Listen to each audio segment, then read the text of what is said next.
wesh, c'est moi Albéric et bienvenue pour le retour Koh-Lanta, l'épisode 2. Alors là, ça a été un épisode, mais vraiment au début c'était un peu chiant, un peu ennuyeux. C'était un peu, je trouve, mais à la fin, mais c'était complètement... Mais c'était du génie à la fin, mais vraiment. Je vous détaille tout dès le début. Alors déjà, il y a les jaunes qui sortent du conseil après l'élimination de Sylviane. Il y a des mots qui sont pas passés de la part de Laetitia.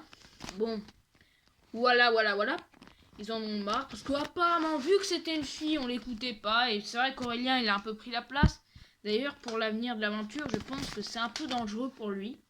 Parce que certes, c'est quelqu'un de dynamique, d'énergique, qu'on a à revendre. Mais le problème, c'est qu'il est un peu...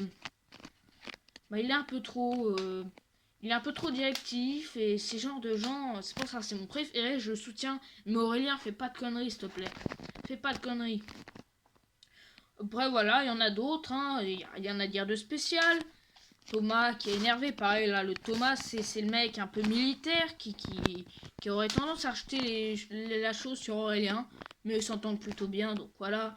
Donc c'est la construction du radeau, un peu les mêmes problèmes avec Laetitia. Voilà, il y a des tensions, et c'est Jaune qui gagne l'épreuve de confort, et on s'y attendait pas, on pensait que c'était rouge, à la base, mais c'est vrai que le radeau était pas terrible. Voilà, donc... dans cet épisode-là, ce que j'en ai pensé, c'est que quand même, il gagne, ok, l'épreuve, il gagne du poisson, et il gagne une aventurière, mais voilà, j'aurais préféré qu'elle vienne pas, parce que j'aime pas quand il y a des incrustes comme ça, enfin, ça me déçoit, ça me saoule, enfin, voilà, j'aime pas honnêtement. Comme le dit Felony dans une vidéo, c'est chiant. C'est pénible de voir des aventuriers débarquer en plein milieu, comme ça, on ne connaît pas, je veux dire. Enfin voilà, mais ils gagnent un renfort, et voilà. Donc finalement, ils sont 10 contre 10, hein, comme à la base en fait. Hein. Voilà. Voilà, donc les rouges sont un peu dépités d'avoir perdu, enfin voilà. Et Candice, là, elle se fait toute petite, parce que Candice, en fait, à la base, a été menacée. Je vous le rappelle, elle était, voilà, menacée. Dans le genre où elle était un peu trop directive, elle prenait un peu trop les commandes. D'ailleurs, Hervé qui se laissait un peu faire et qui était complètement effacé par rapport à Candice, et ben finalement il a pris les devants et ça c'est cool. Et c'est un gars un peu maniaque, un peu...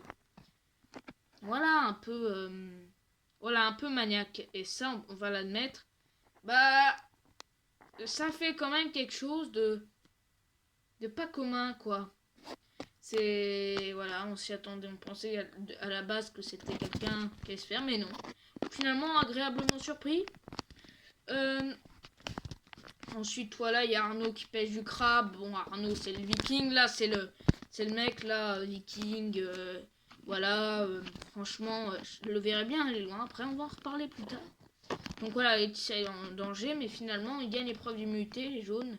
Ah, vraiment pas de loin, donc finalement, aucun problème. Mais chez les rouges, c'est chaud, surtout pour Magali. Magali, elle se sent en danger. Et c'est la doyenne, c'est la doyenne, c'est une fille. Donc voilà, les filles sont un peu moins sportives que les garçons en général dans Koh-Lanta. Et dans la vraie vie en général. Non, c'est une blague. Voilà, elles sont en danger. Elle a ses raisons de se sentir en danger. Elle a même... voilà. Alors elle cherche une arme secrète ou un collier. D'ailleurs, Arnaud a trouvé un collier, parenthèse. Donc voilà, Arnaud aussi se sent en danger parce que c'est vrai que, comme il a dit, il est un peu plus âgé que la moyenne de son équipe. Il est moins sportif naturellement, il fait pas du sport de haut niveau. Encore, c'est un gars fort en survie, le viking, et voilà, il est fort physiquement, mais par rapport aux autres, il est un peu nul, quoi. Dans les épreuves, en tout cas. Et il l'a dit, il est un peu plus gros, un peu plus lourd que les autres.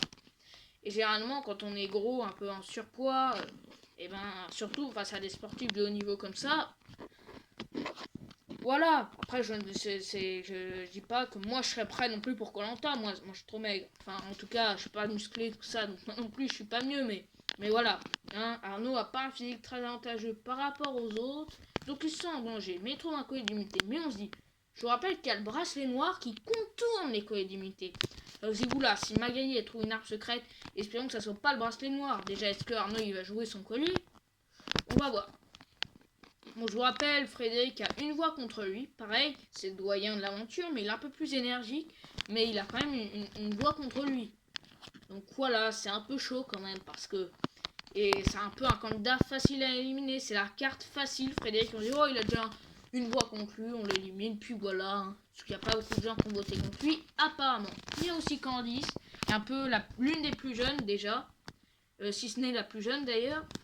En plus, elle fait un peu trop. Ce qui énerve, à mon avis, c'est qu'une plus jeune qu'eux, une fille aussi, leur donne des ordres, enfin des conseils, qu'elle soit plus expérimentée qu'eux. Ça agace. Surtout que Massim, en 2019, il était parfait. Je vous rappelle, le candidat fort en survie, qui était instructeur de survie lui aussi. Il était fort dans les épreuves, il était stratégiquement plutôt à l'aise, même si la stratégie ex-Steve de donner son collier, bah, c'était un peu complètement con, quoi. Enfin, voilà. Voilà. Donc, quand même, ce qu'il a fait, c'était un peu nul, c'était un peu du gâchis. Voilà. Donc voilà, mais il était même trop fort dans les épreuves pour en fait Maxi, il était trop fort. Et c'est ça qui lui a coûté son élimination. Voilà. Bah Candy, j'ai peur que ce soit un peu la même chose. Sauf qu'elle aussi, elle a un talisman. Et je vous rappelle le talisman, eh bien si les deux chefs le jouent en même temps, eh bien ils peuvent voter 2 fois les deux. Voilà. Et s'il y en a un qui joue et pas l'autre, bah l'autre, sa moitié de talisman, elle sert plus à rien. Et le talisman en soi sert de collier d'immunité. Ouais, j'ai pas envie de vous expliquer les règles, ça va être chiant et long. Moi j'ai compris dès le début, mais c'est vrai que c'est un peu con à suivre et que c'est chiant quoi. On est d'accord que c'est chiant. Enfin voilà. Donc voilà. Candice est en danger en soi. Et là, retournement de situation, Magali trouve le kit ou double, donc elle va pouvoir affronter quelqu'un en duel. Si elle le gagne, elle est immunisée. Si elle le perd, ben elle a un vote contre elle. Et elle affronte Marie, vu que Candice joue son talisman et pas Hervé. Pareil, Hervé, il aurait pu le jouer, je veux dire, ça aurait été malin. Mais bon, dans ce cas-là, Candice n'aurait pas été intouchable et Hervé, ça lui aurait servi. Non, de toute façon, ça lui sert plus à rien. C'est peut-être pas dans son intérêt non plus que Candice parte. Ah ouais. Donc voilà, Magali provoque Marie en kit ou double. Marie perd. Donc Magali gagne et elle est intouchable et Marie a une voix contre elle. Mais bon, en soi, Marie, elle est pas ultra menacée, elle est même pas populaire sur le camp, c'est une des plus jeunes, elle est bien intégrée, et en soi, on n'a pas l'impression qu'elle puisse partir comme ça. Mais le problème, le problème, il est là. C'est qu'il y a un retournement de situation complet. Au début, on se dit, allez, il y a peut-être Magali, ou allez, peut-être Arnaud, ou Candice plutôt, Magali, Arnaud, oui. Hein, ou alors, à la rigueur, un petit peu Frédéric. Voilà, plutôt Magali et Candice. Et un petit peu Arnaud. Mais Arnaud serait plutôt la troisième option. C'est-à-dire vraiment, si Candice et Magali, ça fonctionne pas, Arnaud. Et dans le pire des cas, Frédéric. Mais Marie, elle était loin de tout ça. Et pourtant, elle a eu une voix contre elle. Et tout le monde s'est dit, attends, mais c'est une ultra bonne idée. On va profiter de l'occasion pour éliminer Marie. Bah oui. Parce qu'après tout, elle sert pas à grand-chose. Puis Candice, elle est intouchable, Magali aussi. Et en plus, c'est une bonne opportunité pour éliminer Marie. Bah oui, ils sont pas cons. Surtout que ça s'est joué plutôt entre Frédéric et Marie. Il y a eu 3 voix d'écart. Il y a eu un peu Arnaud qui était dans le... Mais bon, lui, il avait 2 voix contre lui. Bon, il s'attendait un peu. Arnaud, il était un peu dans le... Mais pas trop. Et puis, il y avait Laure aussi. Je sais plus qui a voté contre elle. Je crois que c'est Jonathan. Je suis plus sûre, hein, mais voilà. Il a voté contre elle. Voilà, je sais pas trop quoi dire, hein. Voilà. Je ne sais pas, mais bon, Laure, elle était pas du tout menacée, et ça se voyait. Pour l'instant, elle est pas menacée, en tout cas. Hein, elle était pas... Voilà. Et du coup, ça s'est joué entre Frédéric et Marie, surtout. Ça a été très avec le suspense, parce qu'à la fois, il y avait une fille un peu plus jeune que les autres, peut-être un peu coquette, donc on dit peut-être un superficielle, un peu princesse sur les bords, on les connaît. Hein. C'est pas pour hasard qu'ils mettent en avant la coquetterie ou le côté un peu princesse de certaines aventurières. C'est pour bien dire que la survie, bah c'est pas trop leur truc. Dans les épreuves, elle était loin d'être spécialement forte, la Marie. Puis d'un côté, il y avait Frédéric qui était le plus âgé quand même, qui était une carte facile à jouer, il avait quand même une voix contre lui. Et c'était un homme plutôt athlétique. Mais c'est ça qui l'a sauvé. À mon avis, ça aurait été du genre Arnaud, 48 ans. Ça aurait été un Arnaud, mais à 48 ans, ça aurait été lui qui aurait dégagé, je pense. Pareil, je pense que ce qui a sauvé Arnaud, en fait, sa sympathie, c'est ça qui a sauvé Arnaud. Parce que sinon, à mon avis, C'est assez prévisible. Pareil, quand Magali elle a provoqué Marie en duel, moi à la base je m'imaginais que ça serait Arnaud. Bah oui. Mais bon, non. Mais à mon avis, voilà, le côté actif sur le camp, sociable, pas trop stratège, du moins il le montre pas encore. Bah ça a des répercussions. Faut pas se dire que Koh-Lanta c'est que du sport, que la stratégie.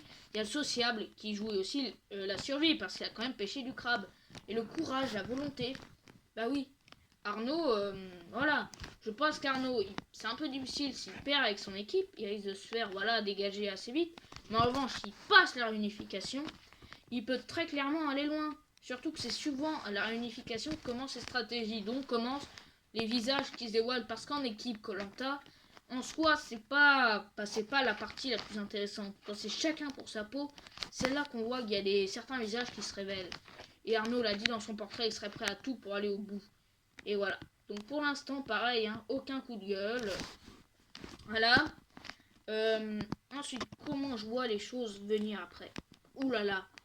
Alors mon analyse, c'est que Thomas m'a un peu énervé. Son côté un peu, ouais, moi je m'en fous, l'équipe, tout ça. Ça m'a un peu saoulé. Surtout que c'est pas la bonne technique en fait. Il allait même pas chercher le bambou, il rejette la faute sur Aurélien. Mais Aurélien n'est pas clair non plus. Voilà. Lucie, ça m'a un peu déçu qu'une aventurière encore aille après. Voilà.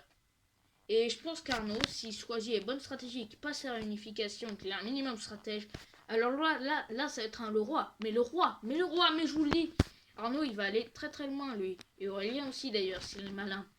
Parce que, à mon avis, les dangers publics, ça va être Gabin, sportif, enfin voilà, et qui va être assez facilement éliminé. Je vois un peu comme le Folien, à peu près le même âge, tout ça. Bon, bref.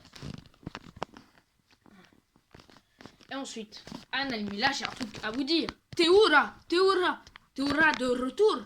Théoura. Pardon. Théoura, alors je vous rappelle, il a fait 4 fois Koh-Lanta.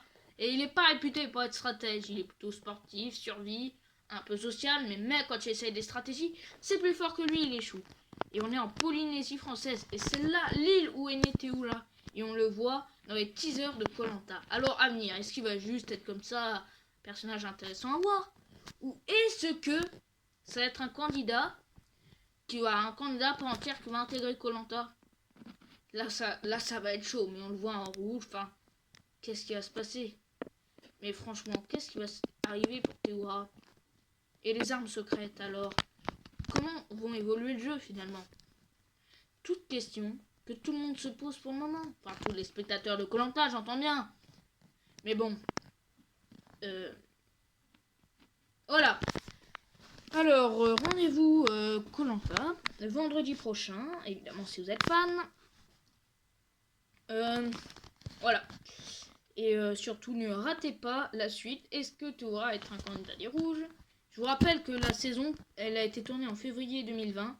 Et la finale de Koh-Lanta pour l'île des héros, c'était le 5 juin 2020. Que Théoura, il aurait déjà fait un Koh-Lanta une fois. Il revient dès l'année prochaine. Mais en plus, je vous rappelle l'histoire du collier avec Charlotte. Enfin voilà. À suivre.